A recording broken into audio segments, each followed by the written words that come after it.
Assalamualaikum warahmatullahi wabarakatuh. Kembali lagi dengan saya Luban Abdi Susanto, NIM 1910065-2004, mahasiswa jurusan Teknik Informatika kelas sore Universitas Muhammadiyah Jember. Bagaimana kabarnya? Semoga sehat selalu. Amin ya robbal alamin. Di video kali ini saya akan sedikit membahas rangkuman tentang ayat kauliyah dan kauniyah. Terdapat 4 topik yang akan saya bahas. Di antaranya yang pertama, maksud ayat kauliyah dan ayat kauniyah. Yang kedua, bagaimana korelasi antara ayat kauliyah dan ayat kauniyah. Yang ketiga, berikan contoh korelasi antara keduanya dari Quran maupun hadis dengan fakta sainsnya. Yang keempat, antara kitab suci dan akal, manakah yang lebih didahulukan.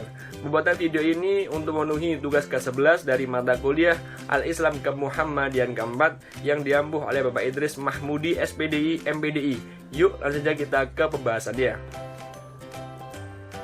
Topik yang pertama, apa yang dimaksud dengan ayat kauliyah dan ayat kauniyah? Pada suatu malam, Rasulullah SAW meminta izin kepada istrinya, Aisyah radhiyallahu anha, untuk sholat malam. Dalam sholatnya, beliau menangis. Air matanya mengalir deras. Beliau terus beribadah hingga sahabat Bilal mengumandangkan azan subuh. Beliau masih menangis saat Bilal datang menemuinya dengan berkata, "Mengapa Tuhan menangis?" tanya Bilal. "Bukankah Allah telah mengampuni dosa-dosa Tuhan baik yang lalu maupun yang akan datang?" Nabi Muhammad SAW menjawab, "Bagaimana aku tidak menangis? Telah diturunkan kepadaku malam tadi ayat ini. Sesungguhnya dalam penciptaan langit dan bumi dan silih bergantinya malam dan siang ada tanda-tanda bagi orang yang berakal, yaitu orang-orang yang mengingat Allah dalam keadaan berdiri atau duduk maupun berbaring, dan mereka memikirkan tentang penciptaan langit dan bumi seraya berkata, 'Ya Tuhan kami, tiadalah Engkau menciptakan ini dengan sia-sia. Maha suci Engkau, maka peliharalah kami dari siksa api neraka.'" Quran Surat Ali Imran ayat 190-191. Alam semesta menunjukkan kepada 2 ayat di atas adalah ayat, yaitu tanda atau rambu bagi sujud dan kuasa Allah Subhanahu wa taala.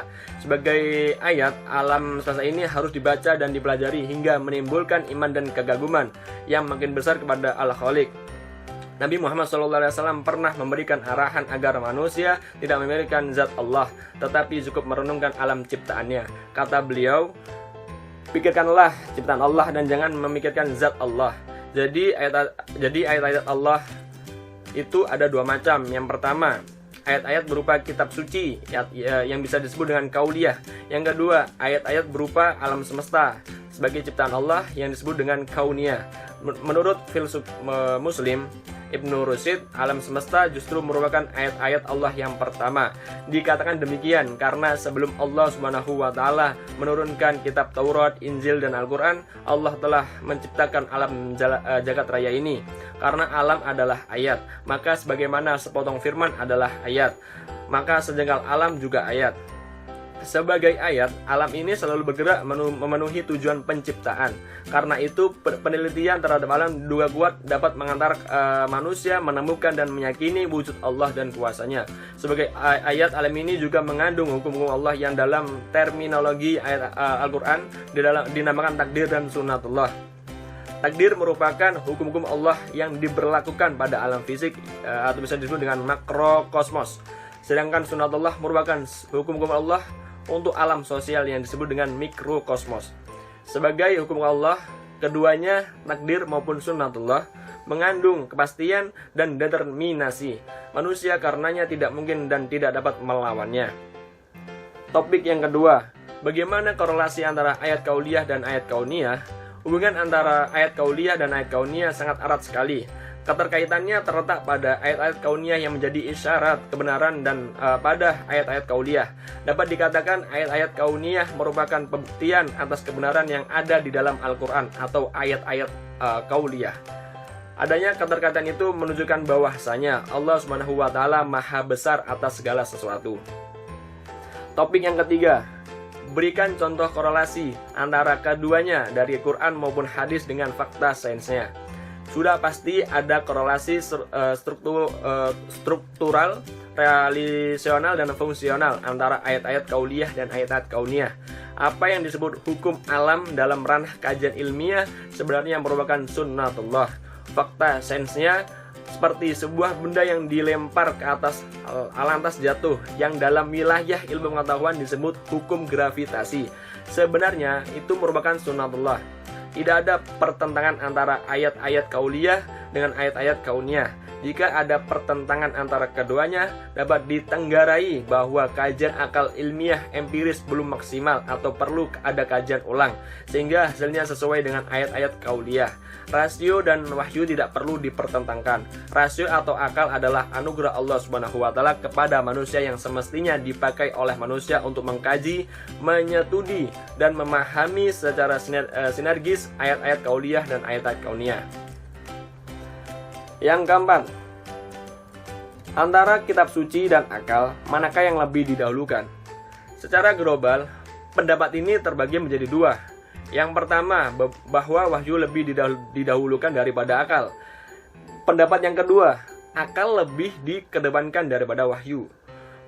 Pendapat yang pertama, bahwa wahyu lebih didahulukan daripada akal adalah pendapat para ulama ahlu sunnah dari kalangan ahli hadis, ahli fikih, dan ahli tafsir seperti Imam Malik, Imam Syafi'i, Imam Ahmad, dan Ibnu Taimiyah, dan Said Qutb, dan lain sebagainya. Berkaitan dengan pendapat ini, Said Qutb mengatakan bahwa sesungguhnya akal yang Allah anugerahkan kepada manusia mampu untuk menerima wahyu, mengetahui kandungan-kandungan maknanya, dan ini adalah tugasnya sebagai akal. Kemudian ini adalah kesempatannya untuk mendapatkan cahaya dan hidayah, serta disiplin dengan aturan yang benar, yang tidak ada sedikit pun kebatilan di dalamnya. Sedangkan jika akal manusia ini jauh dari wahyu, maka akal sangat rentan menjadi sesat dan menyimpang. Pendapatnya buruk dan kurang, perkiraan dan pengaturannya pun buruk. Pendapat yang kedua, bahwa akal lebih didahulukan daripada wahyu. Pendapat ini dipegang oleh para ulama kalam dari kalangan Mu'tazilah, Asy'ariyah, dan Maturidiyah. Dan jauh sebelum mereka adalah para filosof yang dinisbatkan kepada Islam seperti Al-Kindi, Ibnu Sina, Al-Farabi, dan Ibnu Rusyid. Di antara golongan-golongan yang paling masif dalam menyerukan bahwa akal lebih didahulukan daripada wahyu adalah Mu'tazilah. Di antara tokoh-tokohnya adalah Wasil Ibnu Atha, Amr Ibnu Ubaid, Abu Khuzal Al-Alaf, Abu Usman Al-Zahid, Qadi Abdul Jabbar, dan lain sebagainya. Di antara pendapat mereka adalah bahwa mereka mengandalkan akal secara penuh dalam masalah akidah. Bahkan yang menjadi tolak ukur baik buruknya sesuatu adalah akal. Mereka juga mengatakan bahwa seseorang itu menjadi mukallaf sebelum datangnya wahyu, dikarenakan baik dan buruk itu bisa diukur dengan akal. Sekian presentasi sekilas dari saya, semoga bermanfaat dan menambah wawasan penonton. Dan jangan lupa subscribe channel YouTube Al-Mumtaz Syakurah, dan jangan lupa like dan share video yang ada pada channel YouTube Al-Mumtaz Syakurah. Linknya sudah tertera di deskripsi video saya ini. Saya akhiri, wabillahi taufiq wal hidayah. Wassalamualaikum warahmatullahi wabarakatuh.